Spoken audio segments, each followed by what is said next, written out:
নমস্কার বন্ধুরা, আজকে আমি আরও একবার শুরু করছি চিকেনের রেসিপি। সবথেকে সহজ পথ আলু দিয়ে মাংসের ঝোল, খুবই জনপ্রিয় একটা রেসিপি। তার জন্য আমি কড়াইতে প্রথমে একটু সাদা তেল দিয়ে নিলাম। এবারে প্রথমে আমি আলুটা ভেজে নেবো সুন্দরভাবে। তার জন্য প্রথমে কড়াইতে সাদা তেল দিয়ে নিয়েছি।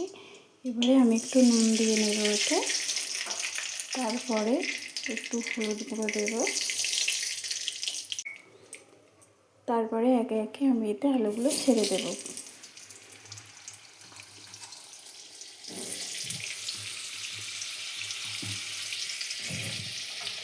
ছেড়ে দিয়ে আমি এটাকে তারপরে আমি এটাকে 5 মিনিট লাল লাল করে ভালো করে ভেজে নেব। দেখুন আলুগুলোকে আমি উল্টে পাল্টে এবারে লাল করে ভেজে নিয়েছি। এবারে আলুগুলোকে আমি একটা জায়গায় তুলে নিচ্ছি। কড়াইয়ের অবশিষ্ট তেলটাতে আমি 2টো তেজপাতা দিয়ে দিলাম, দারচিনি দিলাম আর 2টো এলাচ দিয়ে দিলাম মুখ ফাটিয়ে। তারপরে আমি কয়েক সেকেন্ড এটাকে ভালোভাবে ভেজে নেব।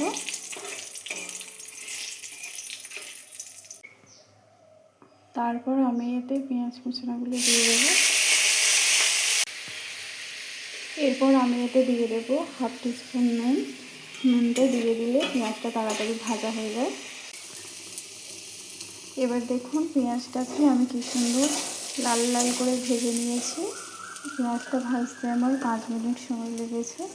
এরপরে আমি টমেটোগুলো এতে দিয়ে দেবো। এবারে দেখুন পেঁয়াজটা লাল লাল করে ভেজে নিয়ে এতে আমি টমেটো দিয়েছিলাম।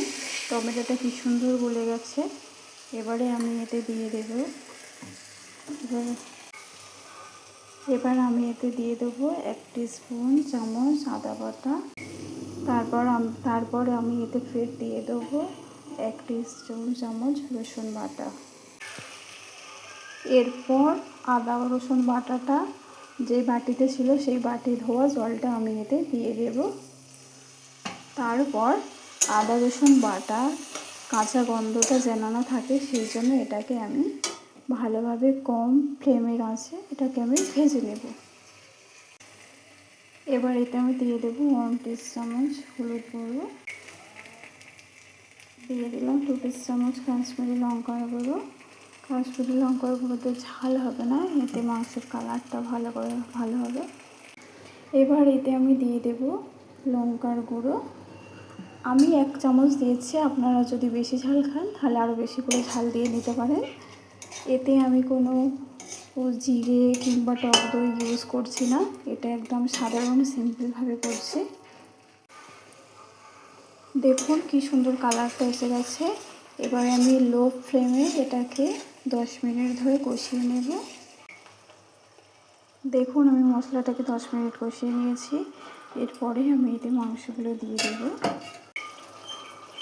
এরপর চিকেনটাকে আমি ভালোভাবে কষিয়ে নেব। দেখুন এবার আমি মাংসটাকে ভালোভাবে কষিয়ে নিচ্ছি।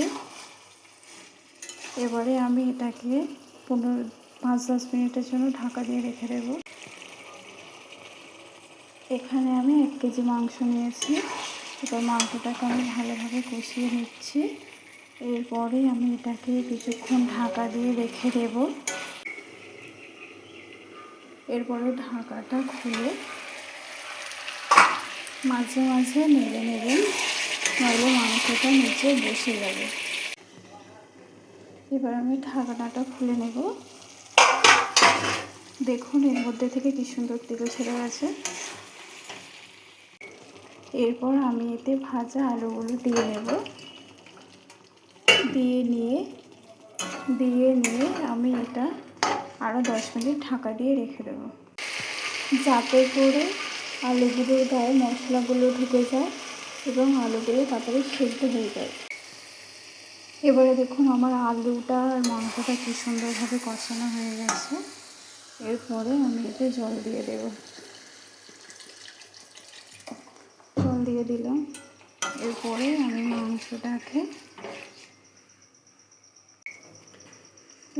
আমি আগে থেকেই কাঁচা লঙ্কা ছিঁড়ে রাখা ছিল 4টে এতে দিয়ে দিলাম। আপনারা চাইলে এটা নাও দিতে পারেন। জল দেওয়ার পরে এবার আমি দিয়ে নিচ্ছি পরিমাণ মতো নুন। নুনটা আপনারা নিজেদের স্বাদ মতো নেবেন। এবার আমি ভালোভাবে সব কিছু মিশিয়ে নিচ্ছি। মিশিয়ে নিয়ে এবারে আমি এটাকে ঢাকনা দিয়ে রেখে দেব যতক্ষণ না সেদ্ধ হচ্ছে ততক্ষণ। এবার 15 থেকে 20 মিনিট আমি এবার 15 মিনিট পরে আমি ঢাকাটা খুললাম। এরপরে দেখো তেল ছেড়ে গেছে, কালারটাও খুব সুন্দর এসে গেছে। এরপর আমি উপর থেকে একটু গরম মশলা ছড়িয়ে নেব, নিয়ে এটাকে 1 মিনিট ফুটাবো। তারপর এটাকে আমি আরও 5 মিনিট ঢাকা দিয়ে রেখে দেব গ্যাস বন্ধ করে। এবার দেখুন 5 মিনিট পর আমি ঢাকনাটা সরাচ্ছি। এবার দেখুন তরকারিটা খুব সুন্দর হয়েছে। আপনারা অবশ্যই বাড়িতে ট্রাই করবেন, খেয়ে দেখবেন এবং আমাকে জানাবেন কেমন হয়েছে।